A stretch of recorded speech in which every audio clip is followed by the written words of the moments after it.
proceed to the development of science and technology during the Renaissance period or the Age of Enlightenment. So how do we characterize this period in our history, the Renaissance or the Age of Enlightenment? So the Renaissance is characterized by the rebirth of human knowledge, or the rebirth of science, technology, culture, the arts. No, so parang ano lang yan, ni-revive lang nila yung classical antiquity. Diba? Remember yung the glory days of the Greeks and the Romans. Tapos biglang bagsak during the medieval period. So the Renaissance in a way was the rebirth of human knowledge. And some of the major developments during the Renaissance included astronomy, philosophy. The invention of the printing press was crucial for the rebirth of science and technology during the Renaissance. Pero ito guys, let me make this clear that the printing press was invented by the Chinese during the medieval period pa yan. Kaya lang kasi itong printing press na ito during the Renaissance, parang mas napabilis yung proseso ng printing. And this was made by Johann Gutenberg, yung Gutenberg printing press. Alright, anyway, we will go deeper into the invention of that printing press by Johann Gutenberg. Then we have vernacular language in writing, especially Latin. Latin was the language of the scholars during the Renaissance. Culture, yan, no? World exploration. So during the Renaissance, dito lumakbay sila Columbus saka si Magellan. And yung pagsusulat ni Shakespeare was also during the Renaissance. Alright, so that's how we characterize the Renaissance era. The Renaissance was the rebirth of human knowledge, the rebirth of science, technology, and culture. Thirsty to learn more about the world and eager to improve trade routes, explorers sailed off to chart new lands. Yeah, so that was made by the Chinese and the Spaniards. Yan, and yung mga Portuguese as well. Itong dalawang to, Spain and Portugal, were the naval superpowers during the Renaissance. So Spain and Portugal. So sila talaga yung naglalaban for naval supremacy. Ayan, so it was during the Renaissance that Christopher Columbus discovered the New World, yung America, in 1492. And it was also Ferdinand Magellan during the Renaissance became the first person to successfully circumnavigate the globe in the early 1500s. Pero 'di ba alam naman natin in history, hindi naman talaga si Magellan Hindi naman niya na-circumnavigate yung globe Bakit? Pinatay siya ni Lapu-Lapu 'di ba? Pinatay siya ni Lapu-Lapu dito sa Pilipinas. Then after which, yung natitirang crew, sila yung nagtapos ng trabaho ni Magellan. Sila yung nakapag-circumnavigate, hindi naman talaga si Magellan mismo. Diba? Because Magellan was killed by Lapu-Lapu. Ayan, during the Battle of Mactan. Tama ba? Correct me if I'm wrong, diba? Sa Cebu, during the Battle of Mactan. And ito pa, this is crucial in the rebirth of human knowledge, the development and growth of the printing press. Though guys, the printing press was invented by the Chinese, but it was Johannes Gutenberg who made improvements on the printing press. The development and growth of the printing press was perhaps the most important technical achievement of the Renaissance. It was Johannes Gutenberg developed it in 1440, although the technology was used in China centuries earlier. Yan, ito binabanggit ko to kanina. Okay, so ang ibig lang sabihin dito, napabilis yung proseso ng printing because of the one made by Gutenberg. And because of this, it allowed Bibles, yung mga secular books, printed music, yung mga libro na sinulat ng mga Benedictine monks to be made in larger quantities. Yun. So, mas napabilis yung pangungopia ng mga libro. Alright? Yung printing press na yan was crucial. Before, during the medieval period, di ba, kinokopya ng mga Benedictine monks yung mga surviving books. So, hindi lahat ng tao kakuha ng mga kopya kasi books were expensive din. Mahal kumopya ng libro eh. Biro nyo, mano-mano yan. So, the books before were expensive and it was only the religious and siguro yung mga government officials that had access to those books. Kasi kukonti lang yung mga libro eh.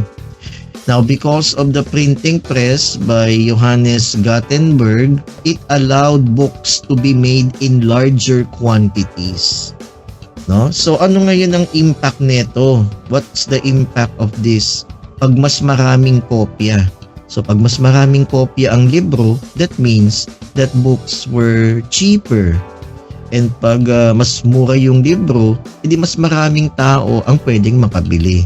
Kaya linagay ko dito, it allowed Bibles, secular books, printed music, and more, especially yung mga libro ng mga ancient Greek philosophers like yung libro ni Galen, yung libro nila Ptolemy, yung mga ganyan, no? They were made in larger quantities and reach more people because books were cheaper then because of the printing press made by Johannes Gutenberg. So I hope everything is clear about the impact of the printing press during the Renaissance. Okay, and also in terms of the science during the Renaissance era, scholars studied classical texts, and itong mga scholars na to, they resurrected ancient Greek knowledge. There was an escalation in the study of astronomy, anatomy, medicine, geography, mathematics, and architecture as the ancients studied them. Kasi nga, ang mga tao during the Renaissance, they were able to get access to books. Bakit? Kasi mas mura na yung mga libro noon kasi because of the printing press made by Johannes Gutenberg. Alright? And one of them was Nicholas Copernicus. Now, Nicholas Copernicus got a copy of the book made by Ptolemy. Siguro naman kilala nyo si Ptolemy, right? So Ptolemy, sige, let me refreshen your memories. So Ptolemy gave us the geocentric model of the solar system wherein the Earth is at the center. And the sun and the planets, they all revolve around the Earth, right? And also Ptolemy was able to solve the problem of the movement of Mars. No, he was able to solve retrograde motion of Mars. So anong sinabi ni Ptolemy? Ptolemy included epicycles in his model. Naalala niyo yung epicycles? So as the planet revolves around the Earth, the planet also moves in a circular motion. Okay, so from our perspective here on Earth, we see the planet like Mars moving in a retrograde motion. So his inclusion of epicycles made his theory the standard model of the universe. Diba yung geocentric model? Ngayon tong si Copernicus, marami siyang nakitang mali dun sa kay Ptolemy. Alright? Marami siyang nakitang mga errors.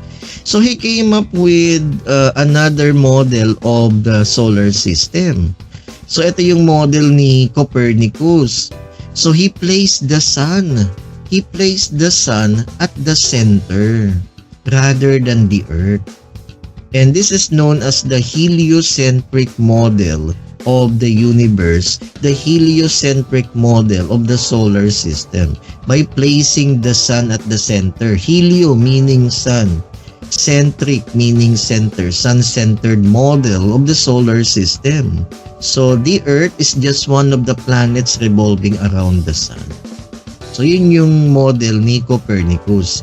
And what's great about Copernicus is that he also was able to solve the problem of retrograde motion. So na-solve niya rin yung problema ng retrograde motion without using epicycles. No? So walang epicycles dun sa explanation niya. Now, this was the explanation of Copernicus about retrograde motion. So everybody kindly take a look at this animation. So we have here the sun at the center. Ito yung heliocentric model ni Copernicus. The red dot represents Mars. Yung green dot represents the Earth. Now we know that the Earth revolves around the sun much faster than Mars. The Earth takes about 365 days to revolve around the sun. Ang Mars, siguro mga 600 plus, doble. So, mas mabagal ang Mars compared to the motion of the Earth. So, may mga panahon, there are times that the Earth overtakes Mars. So, nakikita niyo sa ating animation, no? So, there are times, may panahon na the Earth overtakes Mars. Now, as the Earth overtakes Mars, from our perspective here on Earth, hindi yung arrow na yan, perspective natin yan sa Mars. Habang in-overtake ng Earth ang Mars, from our perspective here, Mars moves in a retrograde motion. O yan, di ba nakikita nyo? So that was his explanation of retrograde motion. Retrograde motion occurs when a faster moving planet catches up to and passes a slower moving planet like Mars. So from our perspective here on Earth, Mars will move in a retrograde motion. Yun yung kanyang explanation. So what I'm trying to say, it made the epicycles of Ptolemy useless. Yun, wala siyang binanggit na epicycles. This explanation made the epicycles of Ptolemy totally useless. Okay, so that was his explanation of the retrograde motion of Mars. Kasi nga, di ba, the Earth revolves around the sun faster than Mars. So as the Earth overtakes Mars, from our perspective here on Earth, Mars will move in a retrograde motion. Retrograde motion again occurs when a faster moving planet catches up to and passes a slower moving planet. So we view Mars moving in a retrograde motion. Ayan, kasi mas mabilis yung movement ng Earth eh. Ang Mars mabagal siya. So pag tinigan natin yung Mars dito sa Earth, Mars is moving in a retrograde motion. So this explanation of Copernicus made the epicycles of Ptolemy useless. So the heliocentric model of Nicholas Copernicus helped explain the retrograde motion of Mars. And he wrote a book. Copernicus finished his book entitled On the Revolution of Heavenly Spheres in 1532. Nicholas Copernicus contradicted Ptolemy. He contradicted Ptolemy. And what was the effect of this? The church got mad. Nagalit ang simbahan kay Copernicus. Kasi kinontra niya si Ptolemy. Ptolemy's model was the standard model. And here comes a guy by the name of Nicholas Copernicus contradicting that standard model. O, anong mapipil ngayon ng Santo Papa? Hindi nagalit ang Santo Papa kay Copernicus. So the church basically banned that book, no, in 1616. Yun yung parusa ni Copernicus. His book was banned by the Catholic Church. No, pero hindi tumigil si Copernicus. He needed more evidence. Kulang lang siya ng ebidensya to convince everybody that tama yung kanyang model and mali yung si Ptolemy. So he needed more evidence to support his claim of the heliocentric model. So this was the book of Nicholas Copernicus on the revolution of the heavenly spheres, which was banned by the Catholic Church. Then came also a guy by the name of Tycho Brahe or Tycho Brahe. Alam niyo guys, si Tycho Brahe, mayaman ito. Mayaman siya. Ngayon, meron siyang uncle na ang pangalan ay Georgian. So, Tycho's uncle, Georgian, gave his life to save King Frederick II from drowning. Gave his life. So, yung uncle niya, siguro niligtas niya yung buhay ng Haris, si King Frederick II from drowning. So, ang nangyari, syempre, yung king, in gratitude to Georgian, binigay niya nagbigay siya ng konting fortune sa uncle. Tapos, si Tycho naman, namanan niya yung kayamanan ni Georgian. Tycho inherited Georgian's estate. And since magkamag-anak si Georgian at si Tycho Brahe, Tycho gained the king's favor and generous support. Ayan. So, naging malapit si Tycho Brahe dun sa hari, kay King Frederick II. Kasi nga, kamag-anak niya si Georgian. The king gives Tycho Brahe the island heaven to make an observatory. In other words, guys, binigyan ng hari si Tycho Brahe ng isang island at ginawan niya ng observatory. Alright, Tycho built a castle on the island called Uraniborg after the goddess of the sky, Urania. So in short guys, King Frederick gave Tycho Brahe an island. And Tycho Brahe constructed an observatory kasi Tycho Brahe was interested in astronomy. So he constructed an observatory. Ito yung observatory niya dun sa island na yan. Biruin ninyo.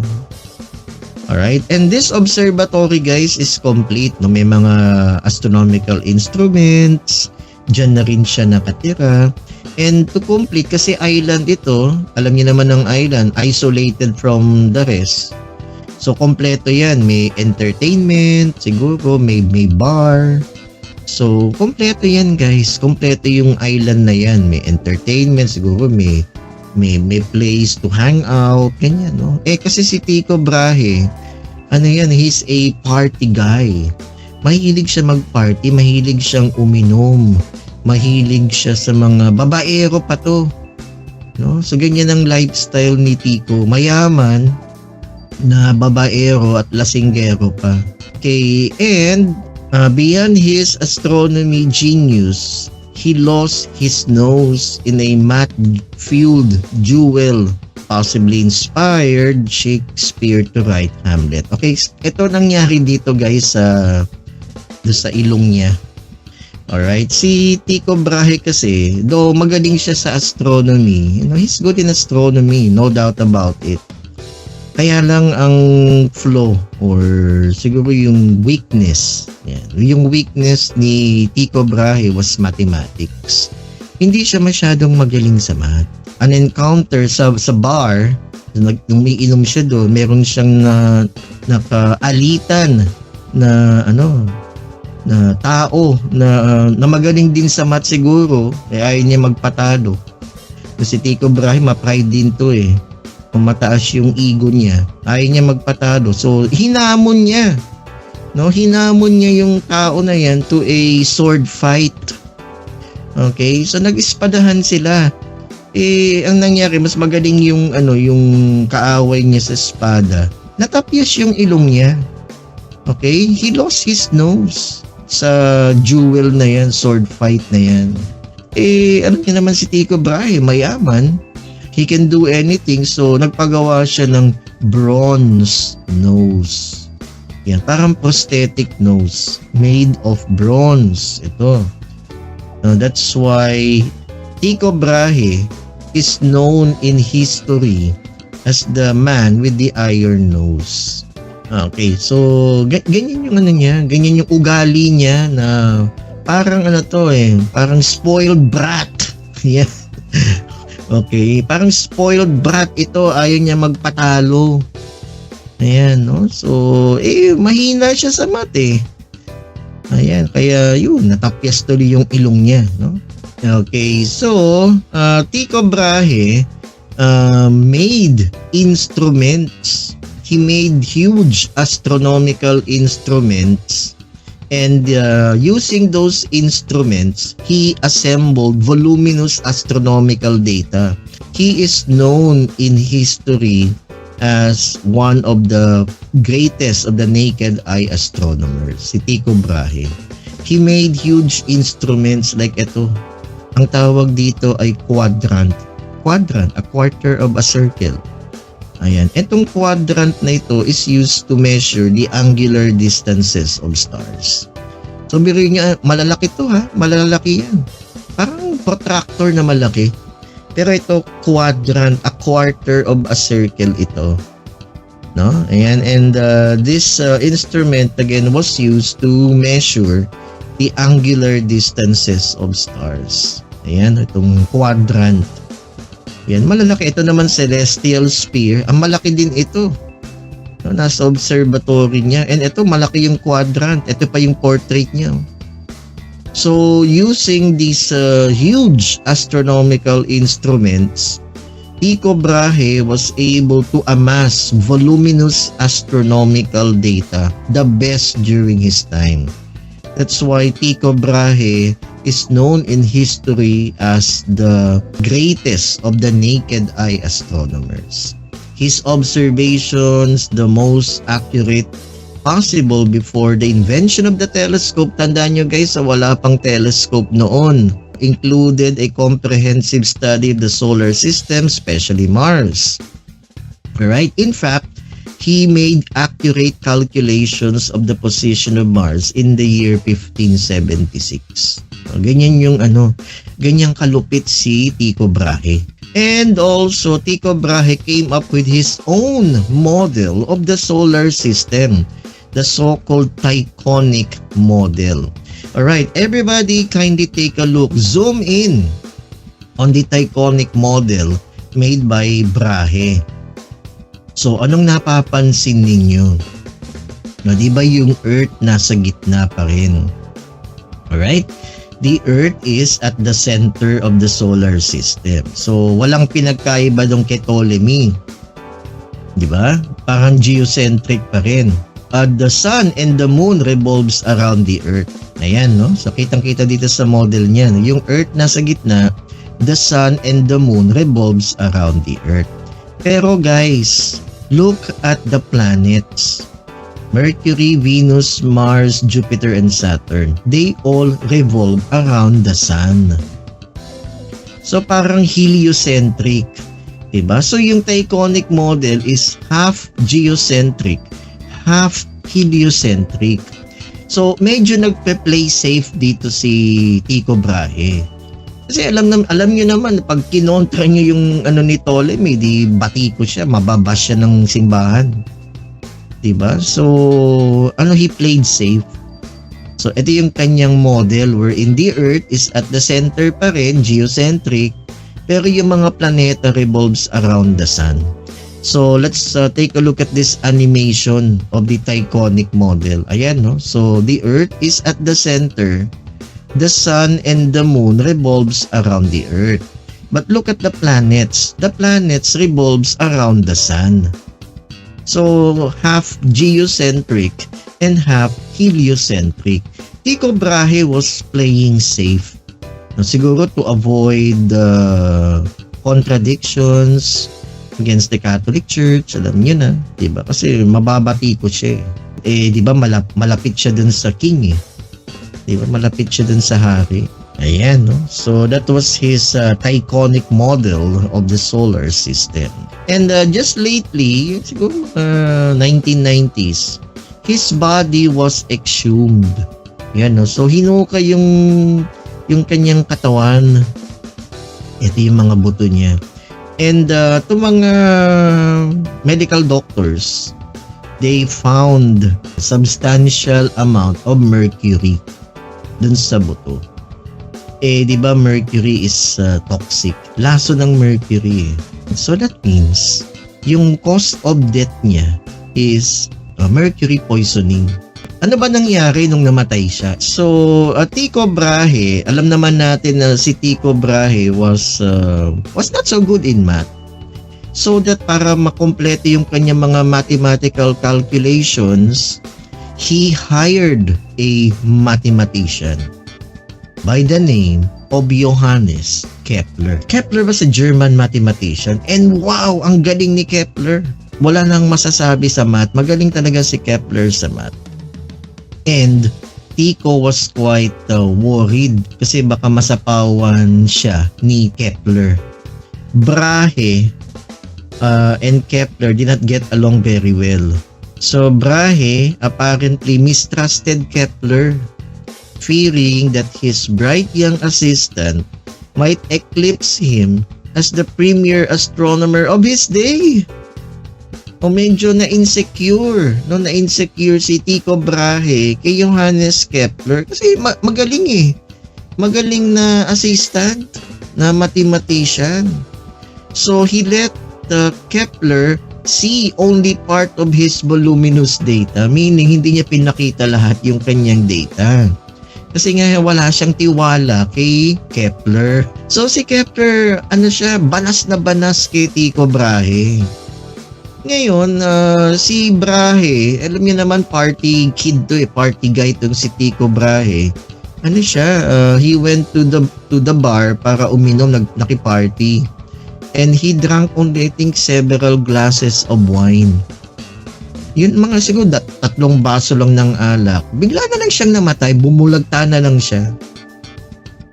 So that means that he died partying, 'di ba? Ayan, so nobody can explain the sudden death of Tycho Brahe. Bigla na lang siya namatay after several glasses of wine. Alright, then ito yung nakita nila, yung buto na may mercury. So siguro may naglason sa kanya.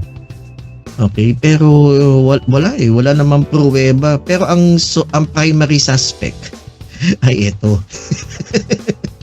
Ito yung primary suspect. Kasi nga, hindi sila magkasundo eh. May motibo. Pero we don't have any evidence.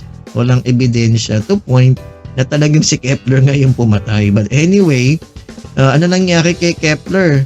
Tuwang-tuwa si Kepler. Bakit? Kasi Kepler got access to Brahe's astronomical data nung namatay siya. Diba? So when Brahe died, Kepler got access to Brahe's astronomical data. Yay! Patay na si Brahe! Yuhuu! O, diba? So, nagkaroon siya ng access sa kanyang data that led him to formulate the laws of planetary motion. So, ano ito yung mga laws of planetary motion that made an impact in astronomy? Mahalaga to guys yung contribution ni Kepler. That's why a space telescope was named after him. Diba? Yung Kepler Space Telescope. Using Tycho Brahe's data, he developed the 3 laws of planetary motion. So, ano yung first law? 3 lang yung laws na yan. Okay, the first law states that all the planets moving around the sun are in elliptical orbits. So, in other words, the orbit of the planet around the sun is not a perfect circle but it is an elliptical orbit, meaning oval. Oval yung orbit niya. By the way, Kepler supported Copernicus kaya mapapansin niyo the sun is at the center. Now, and the planets, they revolve around the sun in elliptical orbits. So, that was Kepler's first law. Ayan, no? So, here is the animation of the planet revolving around the sun in an elliptical path. Elliptical means oval. Hindi siya perfect circle. Unlike yung pinopose ni Copernicus, diba yung mga orbits ng planets do sa Copernican model ay circular. Ito, elliptical siya. Ayan, second law of Kepler. Ayan. So, ito na. To make it simpler, ito yung second law. As the planet moves closer to the sun, the orbital speed increases. Meaning, pag palapit siya sa araw, bumibilis yung kanyang orbital speed. Ayan, di ba?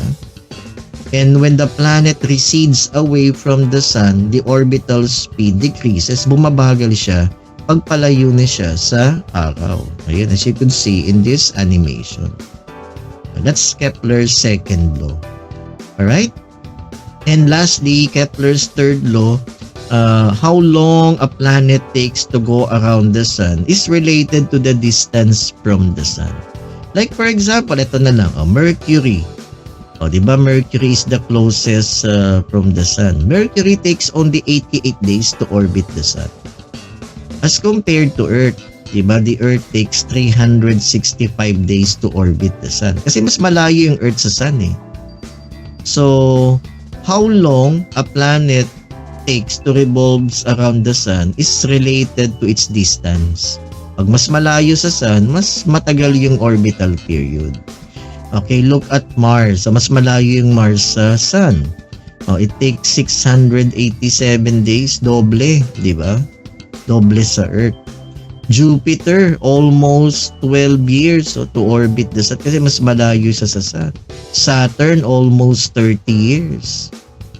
So, the orbital period, how long the planet moves around the sun, is related to its mean distance from the sun. Meaning that the farther the planet is from the sun, the longer is the orbital period. Ayan, no? So, yun yung that was the contribution of Kepler. Okay, ito naman guys, sige. Let's talk about Galileo Galilei and his contributions during the Renaissance. Galileo invented the modern view of science, transition from a faith-based science to an observation-based science. In fact, he was the founder of experimental science. Basta science, si Galileo, and he greatly improved on the newly invented telescope. But again guys, let me make this clear that Galileo did not invent the telescope. The telescope was invented by Hans Lippershey. Right? We'll talk about that later about the telescope. Pero again, let me make it clear that Galileo did not invent the telescope. Okay, the telescope was invented by a Dutch lens maker by the name of Hans Lippershey. Alright, so let's talk about now the personal life of Galileo. Alright, so he was born in Pisa, in Italy, on Feb 15, 1564. Ayan, so the day after Valentine's. In his middle teens, Galileo attended the monastery school at Vallombrosa near Florence, Italy. And then in 1581, matriculated at the University of Pisa where he was to study medicine. O, diba? So, yun ang kagustuhan kasi ng tatay niya. Gusto ng tatay niya na maging doktor siya. However, he became enamored with mathematics. Na-in-love siya. Enamored meaning he fell in love with mathematics. And he decided to make the mathematical subjects and philosophy his profession against the protest of his father kasi nga yung tatay niya gusto siyang mag-aral ng medicine. Then in 1585, Galileo left the university without having obtained a university degree. Aba, college dropout pala to. And for several years, he gave private lessons in the mathematical subjects in Florence and Siena. Alright, then like what I mentioned earlier, Galileo was the father of experimental science. He demonstrated by dropping bodies of different weights from the top of the famous Leaning Tower of Pisa that the speed of a heavy object is not proportional to its weight as Aristotle claims. So ano bang sinabi ni Aristotle? Ito yung isang lighter object and isang heavier object. Pag pag drinap yung dalawang objects na yan na sabay, obviously, yung heavier and the more massive object will hit the ground first. Diba? Yun yung old idea. No? And that was proposed by Aristotle. Pero si Galileo, hindi nag-eksperimento siya. Diba? He went to the Leaning Tower of Pisa. He got the same objects, a lighter object, a less massive object, and a more massive object. Then, drinap niya yan sa Leaning Tower of Pisa at the same time. And in observational science to, lo and behold, yung dalawang objects na yan, they hit the ground at the same time. Nabiruin nyo? And this experiment was actually repeated on the moon by Apollo 15. And nakikita nyo itong astronaut, Apollo 15. So, yan may hammer and a falcon feather. So, nung binitawan ng astronaut yung dalawang objects, the two objects, they hit the lunar soil at the same time. Pero pag ginawa niyan dito sa Earth, yung hammer yung unang babagsak kasi yung feather encounters air resistance, di ba? Eh, sa moon wala namang air resistance. So, sabay sila. No? Like Galileo had predicted. Alright, so there guys, yan yung legacy ni Galileo. He did not marry, hindi, wala pala siyang asawa, but he did have an arrangement with a Venetian woman. No? Meron pala siyang may shota pala siya. No? Si Marina Gamba, who bore him 2 daughters and a son. Ako, nakatatlong anak pala tong si Galileo. 2 babae. Pero I think yung 2 babae niya, naging madre yan, alam ko eh. Yung son, ewan ko lang kung nag-asawa to at may mga apo. I'm not really sure. Alright, in the spring of 1609, he heard that in the Netherlands, an instrument had been invented. Ito na yung si Hans Lippershey that showed distant things as though they were nearby. This was the telescope of Hans Lippershey. Ayan, no? So, namarites niya, meron palang ganun na instrumento. So, by trial and error, he quickly figured out the secret of the invention of the telescope and he made his own. Gumawa siya ng sarili niyang telescope. Alright? So again guys, now let me make this clear that it was Hans Lippershey who came up with the first telescope.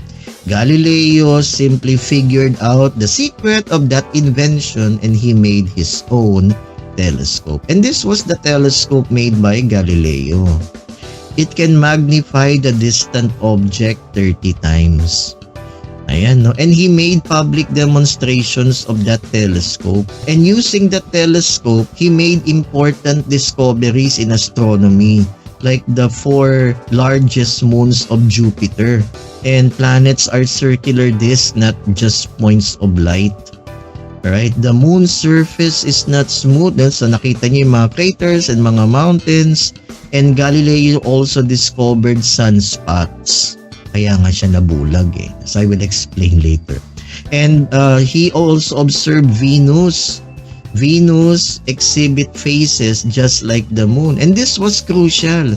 Ito yung ebidensya na hinahanap ni Nicholas Copernicus. And his observations of Venus nailed the Copernican model. It confirmed the Copernican model of the solar system. Okay, so Galileo discovered the 4 moons of Jupiter. Yan yung tinatawag natin na 4 Galilean moons. Ganymede, Callisto, Europa, and Io. But again guys, no, Jupiter is orbited by 90 moons. Ang nakita ni Galileo yung 4 na pinakamalaki. No, Ganymede, Europa, Callisto, and Io. Alright, then he also observed the rings of Saturn. Ito yung nakita niya parang rabbit's ears.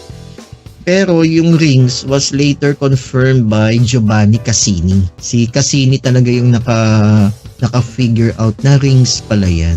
Pero si Galileo yung una nakakita niyan. Then he also pointed his telescope at the moon.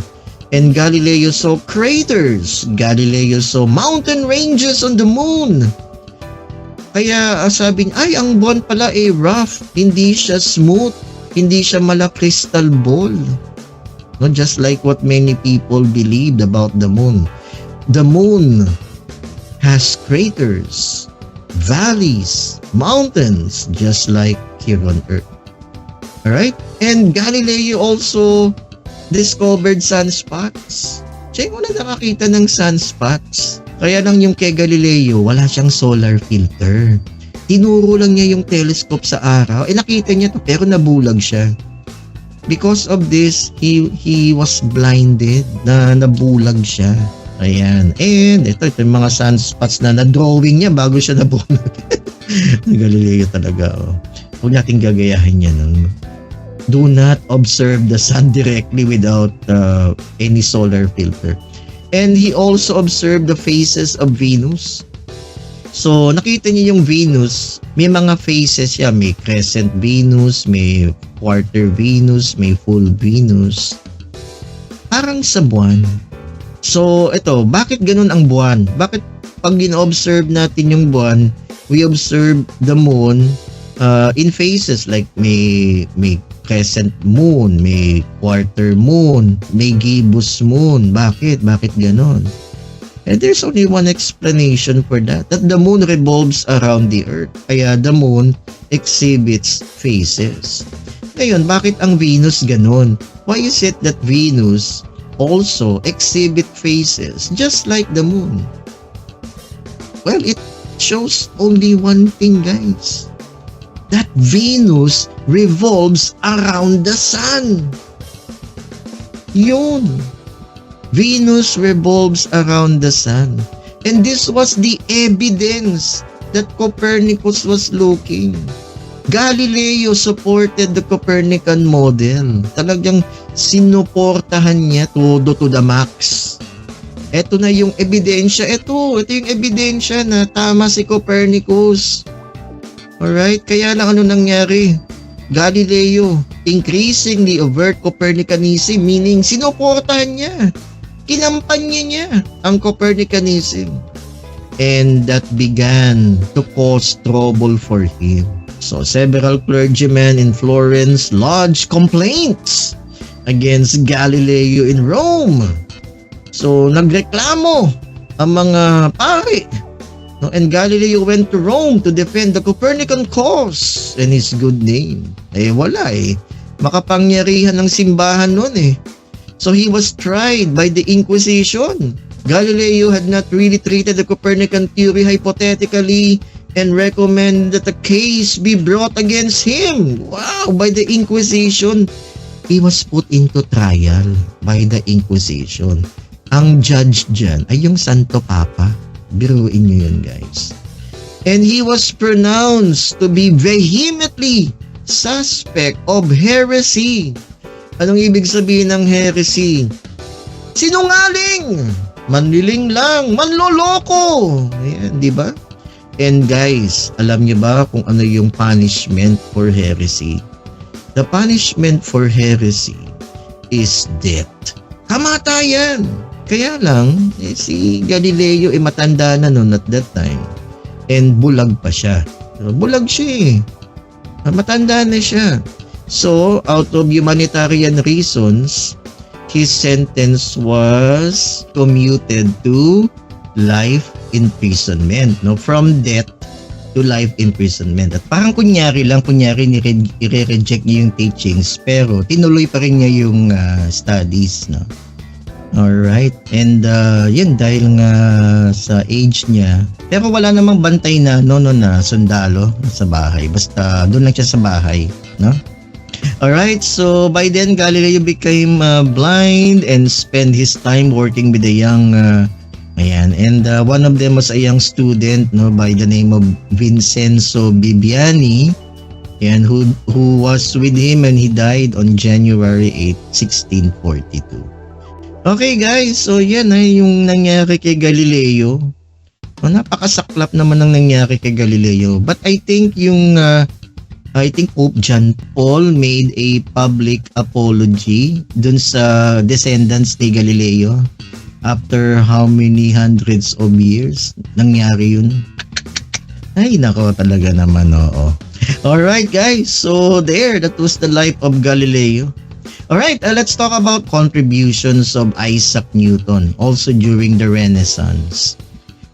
Alright guys, so Newton was born in England on Christmas Day, December 25, 1642. Newton was the only son of a prosperous local, mayaman din pala to, no? A prosperous local farmer also named Isaac, who died 3 months before he was born. So hindi niya nakilala yung tatay niya, no? A premature baby born tiny and weak, Newton was not expected to survive. Pero nabuhay siya, no? Buti na lang nabuhay siya. When he was 3 years old, his mother, Hannah Newton, remarried a well-to-do minister by the name of Barnabas Smith and went to live with him. Nag-asawa din pala yung nanay niya. Now, leaving young Newton with his maternal grandmother. Laking lola pala tong si Isaac. At age 12, Newton was reunited with his mother after her second husband died. She brought along her 3 small children from her second. Meron pala siya mga kapatid. So, yan. The experience left an indelible imprint on Newton. Parang hindi maganda yung childhood niya dito. Later, manifesting itself as an acute sense of insecurity, he anxiously obsessed over his published work, defending its merits with irrational behavior. So, ayan, siguro dahil sa hindi maganda yung kanyang childhood, hindi siguro they don't get along very well yung kanyang mga step brothers and sisters dun sa second husband na eventually namatay. Medyo naging may epekto sa niya, no, sa kanyang mental health. Kaya si Newton kasi guys, medyo mainitin din ang ulo niyan, no? Meron siyang anger management issues. Okay, Newton was enrolled at the King's School in Grantham, a town in Lincolnshire, where he lodged with a local apothecary. Tirahan siya dito and was introduced to the fascinating world of chemistry. He was engaged actually in alchemy.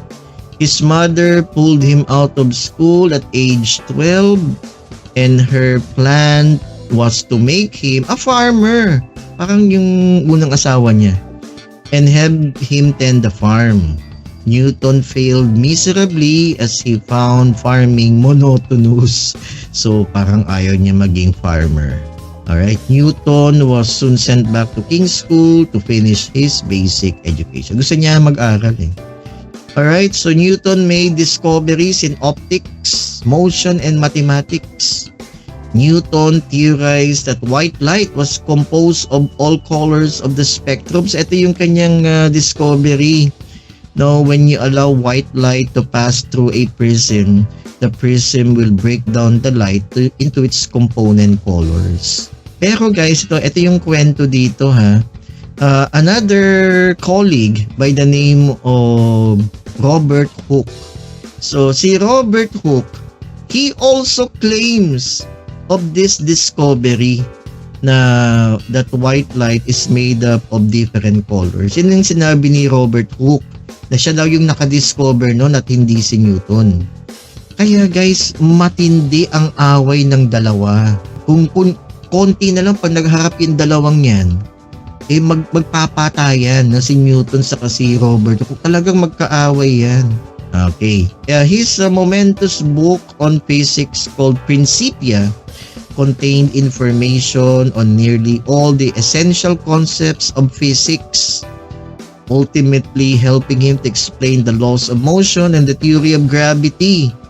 Ayan, di ba? So, I think we all know of those discoveries, yung the law of gravitation. No, he was responsible for the law of gravitation.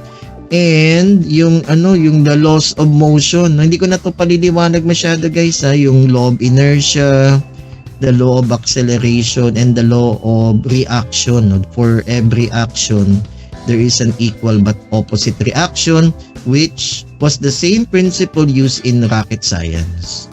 Okay guys, so and he also invented the reflecting telescope. Ito yung telescope sa likod ko.